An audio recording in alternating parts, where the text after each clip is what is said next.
తెలుస్తోంది షణ్ముఖ్. అయితే రావులపాలెంలో స్నేహితుడు సాయి పవన్ కళ్యాణ్ను హత్య చేసి ఇసుకలో పూడ్చిపెట్టేశాడు షణ్ముఖ్. సాయి దగ్గర ఉన్న ఖరీదైన కెమెరాల కోసమే హత్య చేసినట్టుగా తెలుస్తోంది. ఒక్కసారి ఆ విజువల్స్ మీరు చూస్తున్నారు, ఆ ఘటనా ప్రదేశంలో ఆ విజువల్స్ మీరు చూస్తున్నారు. అక్కడే ఈ హత్యోదంతం జరిగినట్టుగా తెలుస్తోంది. ఒకసారి అక్కడ ప్రదేశం దగ్గర పరిస్థితి ఎలా ఉందనేది ఒకసారి చూసే ప్రయత్నం చేద్దాం. ప్రస్తుతం ఆ విజువల్స్ మీరు చూస్తున్నారు, ఎక్కడైతే సాయిని హత్య చేశారో ఆ ఘటనా ప్రదేశాన్ని మీరు చూస్తున్నారు. ఇంతకీ అక్కడ ఏం జరిగింది, అక్కడ స్థానికులు ఏమంటారు ఒకసారి చూద్దాం. ఇదే రక్షణ. కనీసం ముద్దాయిల్ని కస్టడీలో తీసుకోమంటే ఇప్పటి వరకు ఎవరు తీసుకోలేదండి. బియ్యంపాలెం పోలీసులు పట్టుకొని కారులోని జీపుల్లో పట్టుకుని తిరుగుతున్నాం. ఎంత వరస్ట్ గా ఉందండి. ఈ జిల్లాకి వెళ్తే మాకు సంబంధం లేదు, ఆ జిల్లాకి వెళ్తే మాకు సంబంధం లేదు. పోలీసులు ఎవరి మట్టుకు చేతులు దులుపుకుంటే ఎవరిని అడుగుతాం? ఇంత కిరాతకంగా చంపి 7 రోజులు అయిందండి. 7 రోజులు అయింది. మేము ముద్దాయిని మా కారులో ఉంచుకుని తిప్పుతున్నాం.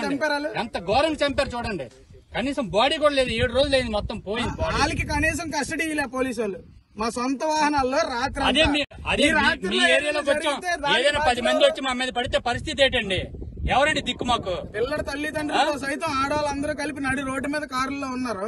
ఈ ఎదవలు చేసిన పనికి ఇంక వీళ్ళతో పాటు ఇంకెవరైనా ముఠా ఉండి ఇంక రాత్రి మీద పరిస్థితి ఏంటండి? రాత్రులు ఇంతమంది ఉన్నాయి ఇక్కడ. ఇంకేమైనా అఘాయిత్యాలు జరుగుంటే వస్తున్నారండి. మా వాళ్ళు అందరూ వస్తున్నారు. 70-80 మంది వచ్చి ఉన్నాం ఇక్కడ. ఎవరు దిక్కు లేదు, దేవం లేదు. మా బాడీకి మేము కాపాడుతున్నాం. ఎలా ఉందంటే వ్యవస్థ పనిచేస్తుంది. లేదా అడవిలో ఉన్నామో కూడా అర్థం అవ్వట్లేదు. హైవేకి ఎంతో దూరం కాదు. ఎండలో ఇలా తిప్పలు పడతాం. ఎక్కడ న్యాయం అండి ఇది? కనీసం పోలీస్ వ్యవస్థ ఎంత నీట్ గా పనిచేస్తుంది చూడండి, కనిపిస్తుంది. ఇట్రా పోలీస్ శాఖ వరకు నమ్మకం. బియ్యంపాలెం పోలీస్ స్టేషన్ ఇవాళ మా police station police station CA గానీ ఎస్ఐ గానీ కానిస్టేబుల్ గానీ చాలా కష్టపడి ఈ 7 రోజుల నుంచి కష్టపడి బాడీ ఎక్కడుంది, ముద్దాయిలు ఎక్కడుంది పట్టుకొని ఇన్ని చేశారండి. కనీసం వాళ్ళు కూడా ఏమండి, వాళ్ళు కూడా ఎలా తయారు? ఇప్పుడు వాళ్ళకి తిండి లేవు, బ్రష్లు లేవు. ఇప్పటి వరకు 2 రోజులు పెట్టి నానా ఇబ్బందులు పడుతున్నాయి ఇక్కడ. కనీసం ఎంత దారుణం అండి.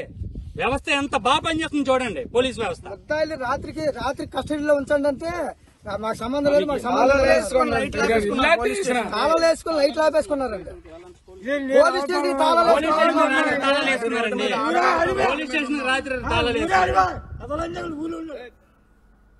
అది ఘటనా ప్రదేశంలో అక్కడ ఉన్న వాళ్ళు పోలీసుల తీరు మీద పోలీసుల తీరుకు సంబంధించి వాళ్ళు మాట్లాడుతున్నారు. ఒక్కసారి ఆ రోజు ఏం జరిగింది, ముఖ్యంగా ఘటనా ప్రదేశంలో ఎటువంటి పరిస్థితి ఉంది, అది ఎలాంటి ప్రదేశం, డీటెయిల్స్ తెలుసుకునే ప్రయత్నం చేద్దాం. మా ప్రతినిధి ప్రకాష్ ఘటనా ప్రదేశం నుంచి అప్డేట్స్ అందించేందుకు సిద్ధంగా ఉన్నారు. ఒక్కసారి అక్కడ ఘటనా ప్రదేశంలో పరిస్థితి ఏంటో చూద్దాం. పోతున్న సాయికి సంబంధించినటువంటి మృతదేహాన్ని అయితే పోలీసులు ఈ యొక్క జొన్నాడ ఇసుక ప్రాంతం ఏదైతే ఇసుక కావచ్చు, అలాగే లంక ప్రాంతం పూర్తిగా ఇవన్నీ కూడా డొంకలు అలాగే తుప్పలతో మూర్తిగా నిండిపోయిన ప్రాంతం. ఎవరు కూడా ఇటుగా రాని పరిస్థితి అయితే ప్రధానం చూడొచ్చు. మనం చూస్తున్న ప్రాంతం ఇదే ప్రాంతం చూడొచ్చు. ఇక్కడ ఎవరో కూడా మనుషులు తప్ప మిగిలిన వారు ఎవరు కూడా రాని పరిస్థితి అయితే ప్రధానంగా ఉందని చెప్పాలి.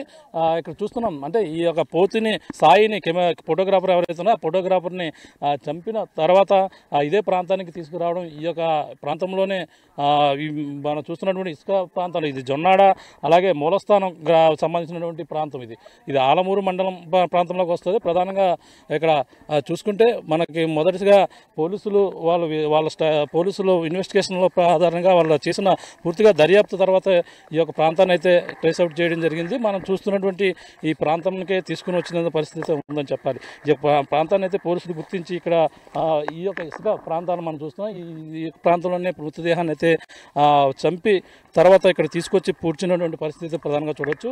మనం ఈ యొక్క పోతుని సాయి ఫోటోగ్రాఫర్ని చంపి తీసుకొచ్చిన ప్రాంతంలో ఇదే ప్రాంతం మనం చూస్తున్నటువంటి ప్రాంతం. ఇక్కడ మనకి కనిపిస్తున్నటువంటి ప్రాంతం ఈ యొక్క మొత్తం పోలీసులు గుర్తించి ఇదే ప్రాంతంలో అయితే పూడ్చారని చెప్పేసి వాళ్ళకి వచ్చినటువంటి సమాచారం ప్రకారంగా ఈ మృతదేహాన్ని అయితే బయటకు తీసేందుకు పోలీసులు అన్ని విధాలుగా ఇక్కడ ఏర్పాటు కూడా చేశారు. మరి కొద్దిసేపట్లో ఈ మృతదేహాన్ని బయటికి తీసేందుకు కూడా అన్ని ఏర్పాటు చేస్తున్నారు. పక్కన కుటుంబ సభ్యులు కావచ్చు అందరూ కూడా ఇక్కడికి భారీగా చేరుకున్నటువంటి పరిస్థితి చెప్తున్నారు. పక్కన కుటుంబ సభ్యులు ఇక్కడ భారీ ఎత్తున అయితే ఇక్కడికి చేరుకున్నటువంటి దృశ్యాన్ని మనం ప్రధానంగా ఎన్ని చూడొచ్చు.